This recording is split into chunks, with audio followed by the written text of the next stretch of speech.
صلی اللہ وسلم علی نبینا محمد وعلی آلہ وصحبہ اجمعین اما بعد قال اللہ سبحانہ وتعالی فی کلامہ المجید اعوذ باللہ من الشیطان الرجیم بسم اللہ الرحمن الرحیم قد افلح المؤمنون الذین هم فی صلاتهم خاشعون۔ ہر قسم کی تعریف اللہ عز و جل کے لیے، درود و سلام اللہ کے تمام انبیاء کرام علیہم الصلاۃ والسلام پر، خصوصاً ہمارے اور آپ کے آخری نبی جناب محمد رسول اللہ صلی اللہ علیہ وسلم پر۔ بھائیو بزرگوں اور دوستوں، آج کی نماز تراویح میں سورہ مومنون کی تلاوت کی گئی، سورہ نور کی تلاوت کی گئی اور سورہ فرقان کی تلاوت کی گئی، لہٰذا بہت مختصر طور پر یہ تینوں صورتوں کے بارے میں ہم کچھ باتیں جاننے کی کوشش کریں گے۔ اللہ ہمیں عمل کی توفیق عطا فرمائے۔ سب سے پہلی صورت سورہ مومنون ہے۔ اس صورت کو سورہ مومنون بھی کہا جاتا ہے، سورہ مومنین بھی کہا جاتا ہے اور سورہ فلاح بھی کہا جاتا ہے۔ اس صورت کے اندر اللہ رب العالمین نے مومنوں کی صفات بتائی ہے اور اللہ رب العالمین نے ہمیں اس بات کی دعوت دی ہے کہ ہم وہ صفات اپنے اندر پیدا کریں۔ دیکھیں کون کون سی صفات اللہ رب العالمین نے مومنین کی اس صورت کے اندر ذکر کی ہے۔ اللہ فرماتا ہے قد افلح المؤمنون الذین هم فی صلاتهم خاشعون۔ پہلی صفت ان کی یہ ذکر کی گئی کہ وہ نماز پڑھتے ہیں، نمازوں میں خشوع اختیار کرتے ہیں۔ دوسری یہ ذکر کی گئی کہ وہ لغو سے اعراض کرتے ہیں۔ تیسری یہ ذکر کی گئی کہ وہ زکوٰۃ دیتے ہیں۔ چوتھی یہ ذکر کی گئی کہ وہ اپنی شرمگاہوں کی حفاظت کرتے ہیں۔ پانچویں یہ ذکر کی گئی کہ ان کے پاس میں جو بھی امانتیں ہوں، ظاہری امانتیں، باطنی امانتیں، وہ ان کی رعایت کرتے ہیں، نمازوں پر حفاظت برتتے ہیں اور اللہ رب العالمین کے، اس کے رسول کے، اس کے بندوں کے حقوق ادا کرتے ہیں۔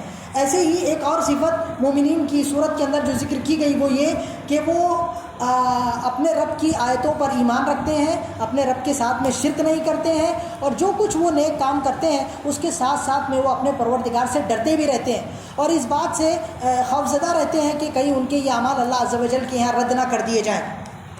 ساتھ ہی میرے بھائیوں ان کی ایک صفت یہ بھی بتائی گئی کہ وہ اللہ رب العالمین کی توحید کو عقلی طور پر اور علمی طور پر، دونوں طور پر وہ ثابت کرتے ہیں، لوگوں کو اس کی طرف دعوت دیتے ہیں۔ اور چوتھی چیز یہ ذکر کی گئی کہ وہ اپنے رب سے ہمیشہ کانٹیکٹ میں رہتے ہیں، اللہ رب العالمین سے دعائیں کرتے رہتے ہیں، شیطان کے فتنے سے اللہ کی پناہ چاہتے ہیں۔ وقل ربی اعوذ بک من همزات الشیاطین واعوذ بک ربی ان یحضرون، اور ایسے ہی اللہ عز و جل سے اس کی رحمت کا ہمیشہ سوال کرتے رہتے ہیں، مغفرت کا ہمیشہ سوال کرتے رہتے ہیں۔ ربنا آمنا فاغفر لنا وارحمنا وانت خیر الراحمین، اور ایسے ہی وقل رب اغفر وارحم وانت خیر الراحمین۔ تو یہاں پر یہ مومنوں کی صفات بتائی گئی اور ہم سے اس بات کا مطالبہ کیا گیا کہ ہم ان صفات کو اپنے اندر پیدا کریں۔ اس کے بعد میں ہمارے سامنے سورۃ النور ہے۔ یہ بڑی عظمت والی صورت ہے۔ اس صورت کے سلسلے میں مجاہد ابن جبر رحمہ اللہ کہتے تھے کہ علموا رجالکم سورۃ المائدۃ وعلموا نساءکم سورۃ النور، اپنے رجال کو سورہ مائدہ سکھاؤ اور اپنی عورتوں کو سورہ نور سکھاؤ۔ حضرت عمر بن خطاب رضی اللہ تعالیٰ عنہ بھی اپنی عورتوں کو سورہ نور سکھانے کی ترغیب دیا کرتے تھے۔ اس صورت کے اندر اللہ عز و جل نے، اب دیکھیں بعض اہل علم نے سورۃ النور کو سورۃ الاسرہ بھی کہا ہے، یعنی خاندان والی صورت۔ تو اب آپ اس صورت کو اگر دیکھیں گے تو آپ کو پتہ چلے گا کہ اس صورت کے اندر اللہ رب العالمین نے اسرے کو، خاندان کو اور معاشرے کو بنانے کے اصول بتائے ہیں، ضابطے بتائے ہیں۔ چند ضابطے ہیں آپ کے سامنے جو اللہ نے اس صورت میں ذکر کیے ہیں، آپ کے سامنے رکھوں گا، اس کے بعد میں اپنی بات آگے بڑھائیں گے۔ سب سے پہلا ضابطہ اللہ رب العالمین نے جو اس صورت کے اندر ذکر کیا گیا وہ یہ کہ ہم اپنے نوجوانوں کو، بچوں کو، بوڑھوں کو، عورتوں کو، سب کو یہ بات سکھائیں اور بتائیں کہ عفاف، چاہے مال کا ہو، چاہے اولاد کا ہو، چاہے ذریت کا ہو، چاہے نفس کا ہو، چاہے عمل کا ہو، چاہے مقام کا ہو، مشرب کا ہو، ماکل کا ہو، مسکن کا ہو، یہ عفاف مطلوب شرعی ہے۔ پہلا ضابطہ یہ ضابطہ اللہ رب العالمین نے حد زنا اور حد قذف چاہے عام ہو چاہے خاص ہو، جس کو ملعنہ کہا گیا، اللہ رب العالمین نے ان دونوں کے ذریعے اس ضابطے کو بتایا۔ اس کے بعد میں اگلا ضابطہ جو ذکر کیا گیا وہ یہ کہ مومنین میں، ان کے اعمال میں، ان کے اقوال میں، ان کے افعال میں، ان کی عبادات میں، ان کی شخصیات میں اصل عدل ہے، صحت ہے، سلامت ہے۔ اس کو اللہ رب العالمین نے، اس دوسرے ضابطے کو اللہ رب العالمین نے واقع اف کے ذریعے بیان کیا۔ لہٰذا ہم میں سے ہر ایک کو اپنے مسلمان بھائیوں کے ساتھ میں تعامل کرتے ہوئے اس قاعدے اور ضابطے کو یاد رکھنا چاہیے۔ تیسرا قاعدہ اور ضابطہ اللہ رب العالمین نے جو دیا ہے وہ یہ کہ ہمیں بچوں کی تربیت کرنی چاہیے عفاف پر اور ستر پر۔ اس کو اللہ رب العالمین نے یا ایھا الذین آمنوا لیستأذنکم الذین ملکت ایمانکم والذین لم یبلغوا الحلم منکم ثلاث مرات، یہ پوری آیت آپ پڑھ جائیں، اس کا معنی اور مفہوم جا کر کے آپ دیکھ لیں، اس کے اندر اللہ رب العالمین نے بتایا ہے۔ ہے. لہٰذا ایک فئہ ہے, ایک جماعت ہے معاشرے کے اندر بچوں کی, ان کو عفاف پر تربیت دی جائے تو انشاءاللہ معاشرہ صحیح ہوگا.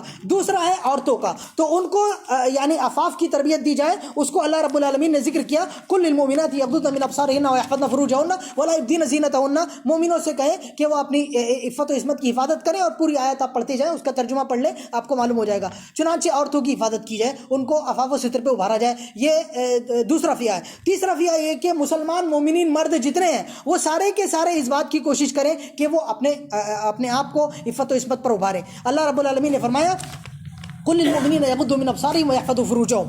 یہ اور جیسی جو آیات اس کے اندر ذکر کی گئی ہے وہ اسی بات پر دلالت کرتی ہے. ایک اور ضابطہ جو ذکر کیا گیا وہ یہ کہ ہم کسی بھی چیز کو, چاہے کھانے کی ہو, پینے کی ہو, رہنے کی ہو, استعمال کی ہو, غیر استعمال کی ہو, کسی بھی چیز کو بغیر سامنے والے کی اجازت کے استعمال نہ کرے.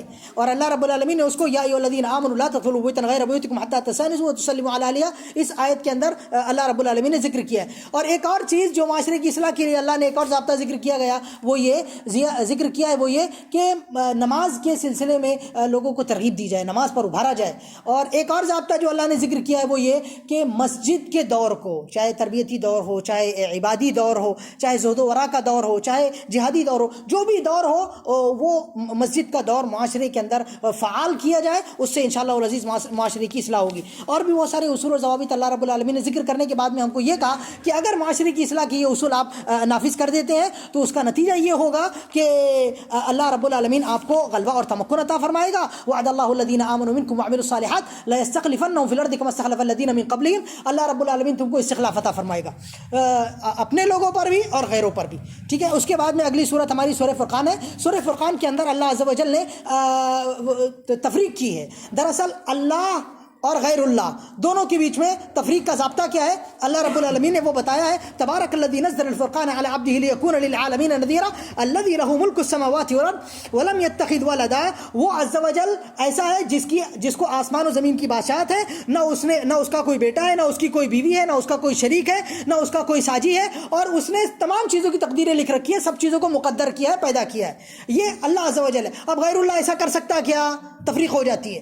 دوسرا ضابطہ, دوسرا فرق, چونکہ اس کو فرقان کہا گیا سورت کو, دوسرا فرق اللہ رب العالمین نے رسول اللہ صلی اللہ علیہ وسلم اور رسول اللہ صلی اللہ علیہ وسلم کے مقابلے میں آپ کو کہا جاتا تھا کہ یہ ساحر ہے, جادوگر ہے, کاہن ہے, تو کاہنوں کے بیچ میں اور رسول اللہ صلی اللہ علیہ وسلم کے بیچ میں اور شاعروں کے بیچ میں اللہ رب العالمین نے تفریق کی ہے. چنانچہ رسول اللہ صلی اللہ علیہ وسلم کے سچے رسول ہونے کے جو ضوابط ہیں اللہ رب العالمین نے اس صورت کے اندر بتائے ہیں. ایسے ہی قرآن کریم, قرآن اللہ کی کتاب ہے, تو ساحر کے کلام میں, کاہن کے کلام میں, عراف کے کلام میں, منجم کے کلام میں, شاعر کے کلام میں اور اللہ کے کلام میں کیا فرق ہوتا ہے اللہ رب العالمین نے وہ بھی اس صورت کے اندر بتا دیا ہے. ایسے میرے بھائیوں, جو نیک لوگ ہیں ان کے بیچ میں اور جو برے لوگ ہیں, جو اللہ کے بندے ہیں اور جو شیطان کے بندے ہیں, دونوں کے بیچ میں بھی اللہ رب العالمین نے تفریق کر دی ہے. چنانچہ جو شیطان کے بندے ہیں ان کو اللہ رب العالمین نے ارأیت من اتخذ الہہ ہواہ افانت تکون علیہ وکیلا ام تحسب ان اکثرهم یسمعون او یعقلون انہم الا کالانعام بل هم اضل سبیلا میں اللہ رب العالمین نے بتایا ہے. چنانچہ بتایا کہ جو شیطان کے بندے ہیں وہ نفس کی, ہوا کی, ظن و گمان کی پیروی کرتے ہیں, اور وہ نہ اپنے کانوں کا استعمال کرتے ہیں, نہ اپنی آنکھوں کا استعمال کرتے ہیں, نہ قلب و جگر کا شریعت کو پڑھنے, سمجھنے اور عمل کرنے میں استعمال کرتے ہیں. یہ شیطان کے بندے. رحمان کے بندوں کا ذکر کیا گیا تفریق کرتے ہوئے اور بتایا گیا وعباد الرحمن الذین یمشون علی الارض ہونا واذا خاطبهم الجاہلون قالوا سلاما. رحمان کے بندے ہمیشہ اللہ کی عبادت میں لگے رہتے ہیں, قیام اللیل کرتے ہیں, توبہ استغفار کرتے ہیں, اور مال میں اسراف نہیں کرتے, اور اپنے اولاد کی اصلاح کرتے ہیں, اپنی زوجہ بچوں کی اصلاح کرتے ہیں, اور اللہ رب العالمین کے اوامر پر عمل کرتے ہیں.